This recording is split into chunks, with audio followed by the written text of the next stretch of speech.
And Mind Crypto here. I hope we're all having a wonderful day. Please remember to subscribe, hit that notification bell so that you don't miss any further videos, and hit that like button. You'd be doing me a huge favor, helping me out with the algorithm so more people can see these videos. Also, a disclaimer, I'm not a financial advisor and none of this is financial advice, and none of the information provided in this video should ever be taken as a signal to buy or to sell. But we look at the crypto bubbles as usual, and as we can see, we're up to $116. We're actually down one rank to 67 with a market cap of $1.41 billion with a 24-hour volume of $43 million, which is better than what we've seen over the last few weeks. In the last hour, we're up 0.3%. In the last day, 1.5%. And within the last week, we're up 14.2%. Will we see it keep climbing?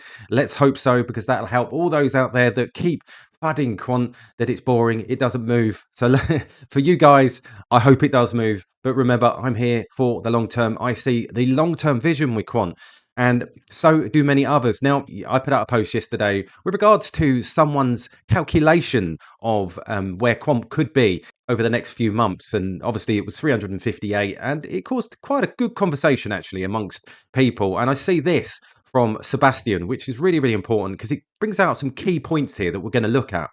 He says, well, he has a point. Quant's unusual price action requires a different historical context-based approach to analyze. Here's my take. Wallets holding quant for license fees, which has to be a huge amount of quant in my opinion. These are so-called sleeper wallets who wake up once a year for license renewal and add more quant to their balance sheets. And as you know, I follow these wallets and I'm picking up on them as and when they start to transact. Anything above around about 1,000 quant is usually what I go looking for. And he says here, one reason is these wallets add more quant, and in his opinion, for the preparation of CBDCs at central banks and the Bank of International Settlements. Second reason is more quant needed for institutional real world adoption, tokenization, and etc. And his third reason is the adding of more quant because they require more service and data handling through Overledger.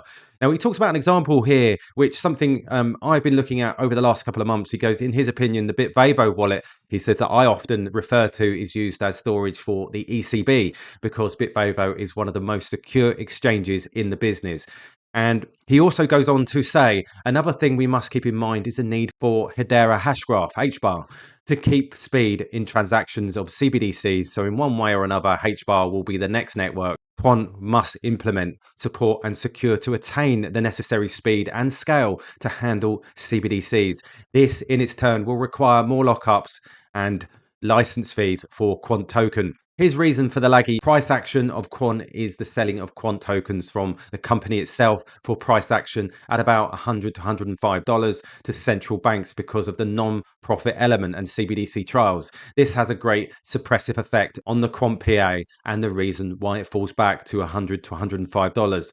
He says there's a shift coming and more long-term holders, so that won't last forever. He goes on to say, so a lot of blather, but these are, in my opinion, primary reasons for unusual behavior of Quant PA. He does actually say later on in the messages, this is speculative and his opinion, but a lot of people do agree with it. And we see Clocky here, perfect way to explain why the price action has been a thing for so long. But as you said, it's to board people onto services and trials, but it will not remain this way forever once these services actually take effect here soon. Now, I completely agree. So with regards to these points, let's first look at the BitVavo. Now, I've been following this for some time, and the last post I put out was on February 22nd. I said here, and only yesterday, BitVavo increased quant holdings by 2,937 quant in their private storage wallet. Now they've just added more. So total text today was 2,610, which was $272,000, bringing the total balance of 197,000 quant, which is $20 million. And we can see that here. We've got the $22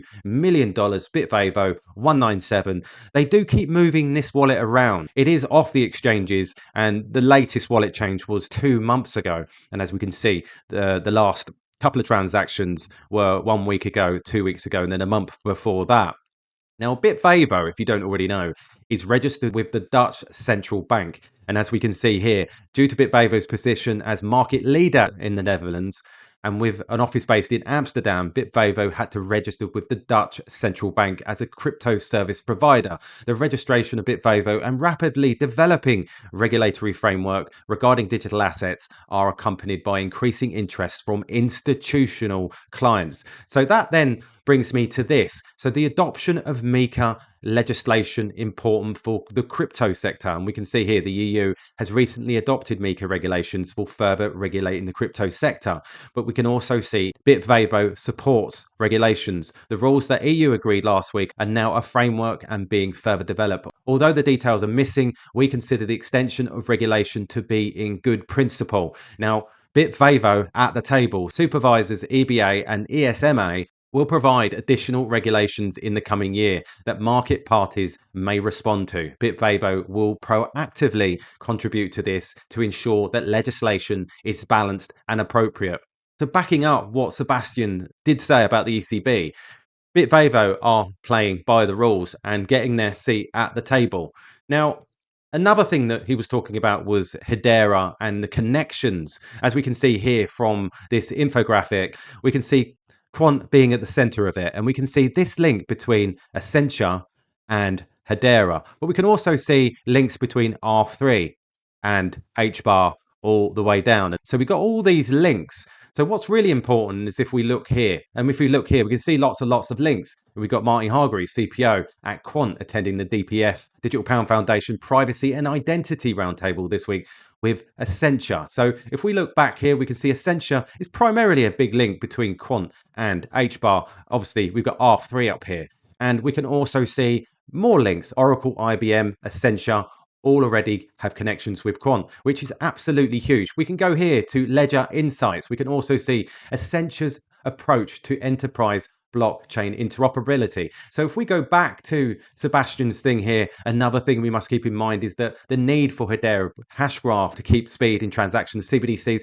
Now, this is speculation. We've got to remember that Quant is blockchain agnostic, so at any point it could leave ETH and go over to Hedera Hashgraph at any time it wants to, and we make these connections here. So if we go back to here and we link Essentia to Quant. Now if we go back here and we create a link between Quant and Essentia, we can see Essentia's approach to enterprise blockchain interoperability back in 2018. And we can see here traditionally business database silos are integrated using APIs. Currently, APIs are a common suggestion and shortcut for integrating separate blockchain technologies. Essentia's concern is that this undermines the value of blockchain, which involves a shared ledger, hence doesn't require reconciliation. Introducing APIs means you have two silo blockchains that need to be reconciled. Instead, Essentia suggests having a trusted interoperability. We know what the true interoperability is. Quant, that sits between the targeted distributed ledger technology. Essentia points to the lack of current best practice for integrating different platforms. And we see here digital assets, Ethereum, we see Hyperledger, and we see R3 here. We can see all of these. We've got R3, Hyperledger, all sitting in there. If we then move over, we can see here another document from Ledger Insights. Essentia open sources enterprise blockchain interoperability solution with Hyperledger. Last month, Essentia quietly open sourced its blockchain integration framework, BIF, via Hyperledger. The project is an interoperability solution that currently supports Hyperledger Fabric, Quorum, R3's Corda. BIF aims to enable the exchange on-chain data and assets between separate permissioned blockchains or networks. So this is very, very interesting, especially when we go back and this link between Essentia, R3, Corda, and Hyperledger Fabric, IBM, all connecting into Hedera. I believe this could happen in the future, just my personal opinion. And we've seen it before. We've seen Gilbert already talk about that. And I said here, are Quant and HBAR already partners? Is HBAR using Overledger? Will Quant exist on HBAR? These are all questions. And if we see here, see Gilbert just slyly slipping it in. Use other blockchains for different purposes. If you need to do something fast, you don't use Bitcoin, you use Hedera Hashgraph, for example. So there you go. He's even talking about it back then, back way when we know lots of things go on in the background. Developments are always taking place, but we don't see them until years later. But we also see, now if you do hold Quant, you can also hold it on Hedera app, where you can store your coins, you can actually swap HBAR for Quant and hold your Quant in there, which essentially is far cheaper than holding it on ETH. So is there a preparation in hand for Quant to leap over and sit on Hedera? Maybe, because the connections are already there. And as we can see here, if we link Hedera to Essentia, we can see Integrity Suite is being evaluated in Essentia's AI lab in Brussels to see if the software could be scaled to serve the firm's thousands of clients, many of whom are in Fortune 100. And as we can see, responsible AI from EQTY lab built on Hedera. We can also see here Essentia, IBM, Microsoft, Nasdaq, digital asset, and more unveil new token standards. And these standards also include Hedera, Hashgraph, got Essentia, IBM. We've also got SDX and R3.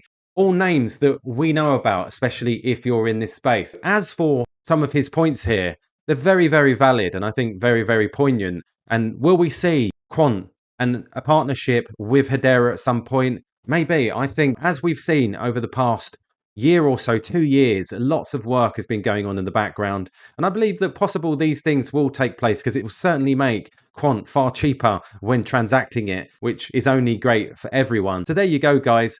I hope you like this video. Just a little bit of information there with what's going on and looking at what people are saying as well, because I think that's important, looking at the collective, looking at people's conversations, because it gives us an insight to what other people are thinking. Please subscribe, please hit that notification bell so that you don't miss any further videos. All the best, and I'll catch you later.